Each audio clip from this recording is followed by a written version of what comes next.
നിലയ്ക്കലിലെ നാടകീയ രംഗങ്ങൾക്ക് പിന്നാലെ കേന്ദ്രവും ഈ ഒരു സംഭവത്തിൽ ഇടപെട്ടിരിക്കുകയാണ്. പ്രധാനമന്ത്രിയുടെ ഓഫീസിൽ നിന്ന് ഗവർണറെ ഫോണിൽ വിളിച്ചിരിക്കുന്നു. ഇന്നത്തെ സംഭവങ്ങളെക്കുറിച്ച് അന്വേഷിക്കുകയും ചെയ്തിട്ടുണ്ട്. സെയ്ഫ് സൈനുലാബ്ദീൻ നൽകും ഈ വാർത്തയുടെ കൂടുതൽ വിവരങ്ങൾ. സെയ്ഫ്, അസാധാരണമായ സംഭവങ്ങളാണ് ഇന്ന് നിലമേലിൽ ഉണ്ടായിരിക്കുന്നത്. അങ്ങനെ പറയുന്നത് ഒരു അതിശയോക്തി അല്ല എന്നറിയാം. അതായത് ഈ നയപ്രഖ്യാപനത്തിലടക്കം ഗവർണർ കാണിച്ച സംഭവങ്ങളെല്ലാം നമ്മൾ അതിശയത്തോടെ തന്നെയാണ് നോക്കിയിരുന്നത്. അപ്പം ഈ ഒരു സാഹചര്യത്തിൽ ഇപ്പോൾ കഴിഞ്ഞ കുറച്ച് മാസങ്ങളായി ഗവർണറെ സംബന്ധിച്ച് നടക്കുന്ന കാര്യങ്ങളൊന്നും അസാധാരണമായിട്ട് കേരളത്തിലെ ജനങ്ങൾക്ക് തോന്നുന്നില്ല എന്ന് ഈ ഒരു ഘട്ടത്തിൽ പറയേണ്ടി വരും. പക്ഷേ ഇന്നത്തെ ഈ നാടകീയ രംഗങ്ങൾക്ക് പിന്നാലെ കേന്ദ്രം ഇടപെട്ടിരിക്കുകയാണ്. എങ്ങനെയാണ് കേന്ദ്രം ഈ ഒരു ഗവർണർക്കെതിരെയുള്ള പ്രതിഷേധങ്ങളെ നോക്കിക്കാണുന്നത്?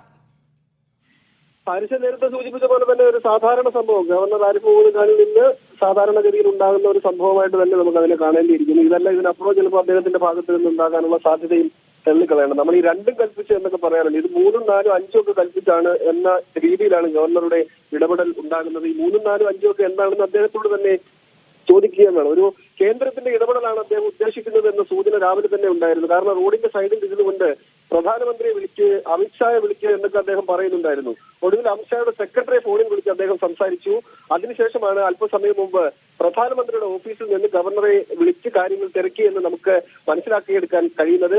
കേന്ദ്ര ആഭ്യന്തരമന്ത്രി അമിത്ഷാ അദ്ദേഹത്തെ ഫോണിൽ വിളിച്ച് സംസാരിച്ചിട്ടുണ്ട്. ഉപരാഷ്ട്രപതി ജഗ്ദീപ് ധൻഖർ അദ്ദേഹത്തെ ഫോണിൽ വിളിച്ച് സംസാരിച്ചിട്ടുണ്ട്. അങ്ങനെ കേന്ദ്രത്തിന്റെ ഒരു ഇടപെടൽ, പ്രധാനമന്ത്രിയുടെ ഓഫീസ് വിളിക്കുക എന്ന് പറയുമ്പോൾ തന്നെ അത് കേന്ദ്രം ഇടപെടാൻ വേണ്ടി ആഗ്രഹിക്കുന്നു എന്ന സൂചന ഗവർണർക്ക് തന്നെ നൽകുകയാണ്. ഇനി ഗവർണറുടെ ഭാഗത്ത് നിന്ന് റിപ്പോർട്ട് എന്തായാലും കേന്ദ്രത്തിലേക്ക് പോകും. ഓരോ മാസവും സംസ്ഥാനത്തെ ക്രമസമാധാന നില സംബന്ധിച്ചും സംസ്ഥാനത്തെ അവസ്ഥകൾ സംബന്ധിച്ചും സംസ്ഥാനത്തെ ഗവർണർമാർ കേന്ദ്രത്തിന് റിപ്പോർട്ട് നൽകണം. കേന്ദ്ര ആഭ്യന്തര വകുപ്പ് മന്ത്രാലയത്തിന് റിപ്പോർട്ട് നൽകണം. അത് എല്ലാ മാസവും ഗവർണർ ആരിഫ് മുഹമ്മദ് ഖാൻ നൽകാറുണ്ട്. ഇത്തവണ അദ്ദേഹം റിപ്പോർട്ട് നൽകുമ്പോൾ അതിൽ ഏറ്റവും പ്രധാനപ്പെട്ട ഊന്നലായി നൽകാൻ പോകുന്നത് തനിക്കെതിരെ ഉണ്ടാകുന്ന ഈ പ്രതിഷേധങ്ങളുമായി ബന്ധപ്പെട്ടാണ്. സംസ്ഥാനത്ത് ക്രമസമാധാന നില തകർന്നു എന്ന തരത്തിലൊക്കെ റിപ്പോർട്ട് വേണമെങ്കിൽ ആരിഫ് മുഹമ്മദ് ഖാന് കൊടുക്കാം. അദ്ദേഹം അത് ചെയ്താലും അത്ഭുതപ്പെടാനില്ല എന്നൊരു വസ്തുത കൂടി നിലനിൽക്കുന്നു. എന്തായാലും ഈ പ്രതിഷേധങ്ങൾ ഉണ്ടാകുന്ന പല ഘട്ടങ്ങളിലും പ്രതിഷേധങ്ങൾ ഉണ്ടായിട്ടുണ്ടെങ്കിലും പ്രധാനമന്ത്രിയുടെ ഓഫീസോ അമിത്ഷായോ ഉപരാഷ്ട്രപതിയോ ഒന്നും വിളിച്ച് ഇതുവരെ കാര്യങ്ങൾ തിരക്കിയിരുന്നില്ല. പക്ഷേ ഇന്നത്തെ ഈ സംഭവത്തോടു കൂടി കേന്ദ്രത്തിൽ നിന്ന് പ്രധാനമന്ത്രിയുടെ ഓഫീസ് വിളിച്ച് കാര്യങ്ങൾ തിരക്കുന്നു എന്നുള്ളത്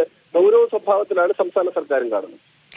തീർച്ചയായും കേന്ദ്രത്തിന്റെ ഇടപെടൽ വളരെ ഗൗരവത്തിൽ തന്നെയാണ് സംസ്ഥാന സർക്കാരും കാണുന്നത്. എന്തായാലും ഇന്നത്തെ ഈ ഒരു പ്രതിഷേധത്തോടു കൂടി തന്നെ ഗവർണറും സർക്കാരും തമ്മിലുള്ള പോര് മറ്റൊരു തലത്തിലേക്ക് കടക്കും എന്നുള്ള കാര്യം സംശയിക്കേണ്ടതില്ല. വിവരങ്ങൾ നൽകിയത് കൊല്ലത്ത് നിന്ന് ലിജോ റോളൻസും ഒപ്പം തിരുവനന്തപുരത്ത് നിന്ന് സെയ്ഫ് സൈനുലാബ്ദീനുമാണ്.